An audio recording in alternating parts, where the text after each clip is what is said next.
Construction of the new airport is 80% complete. Singapore Airlines is the first international operator to commit to starting operations from there. Ken Morrison is the CEO of the Bradfield Development Authority, which is building a whole new city attached to the Aerotropolis. They are ahead of schedule. We'll have this airport opening prior to the end of 2026, and the freight and cargo piece is a really important part of that. So that will be a 24/7 freight and cargo operating facility. Incredible opportunities for businesses right across New South Wales and Australia to be able to access growth markets, particularly in Asia, and do that on a 24/7 basis. And 220,000 tonnes of cargo, is that a lot? It is a lot, and we expect that to grow over time. And I think what the airport brings is several things. One, it's a new link into the world and a new opportunity to get your produce to the world and also receive the things that you need in your business to make it work. But it also reduces the need to have to transport your goods through the congested parts of Sydney into Kingsford Smith Airport. It gives you a much easier access. And the third thing it does is it anchors a whole Aerotropolis city around it. So there's more than 11,000 hectare area surrounding the airport, which will become a major new destination for freight, logistics, warehousing and industrial activity for Sydney.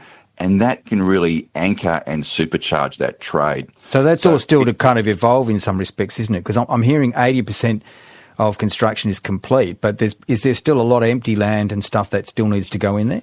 The airport's well advanced in their construction, and there's a $9 billion of investment from the private sector that's making its way through the planning pathways for investment in that broader Aerotropolis area.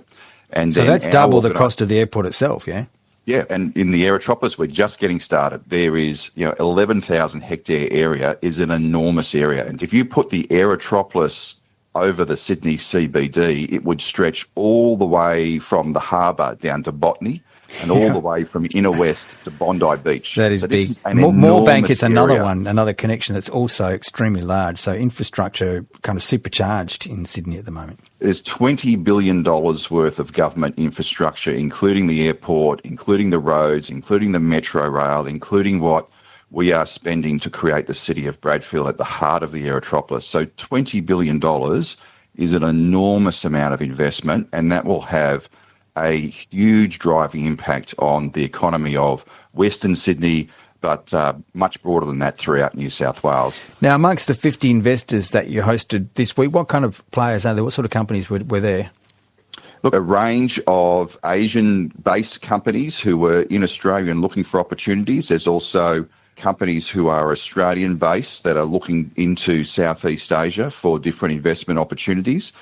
We also, very importantly, had a number of trade delegations from different embassies from Southeast Asian nations. And, many of their advisors were also in the room as well. There'll be many businesses perhaps that really haven't clicked that this thing's about to happen. So now's a great time to sort of engage with what the airport's doing, engage with what's happening in the Aerotropolis, and think about the opportunities for your own business. Ken Morrison, the CEO of the Bradfield Development Authority.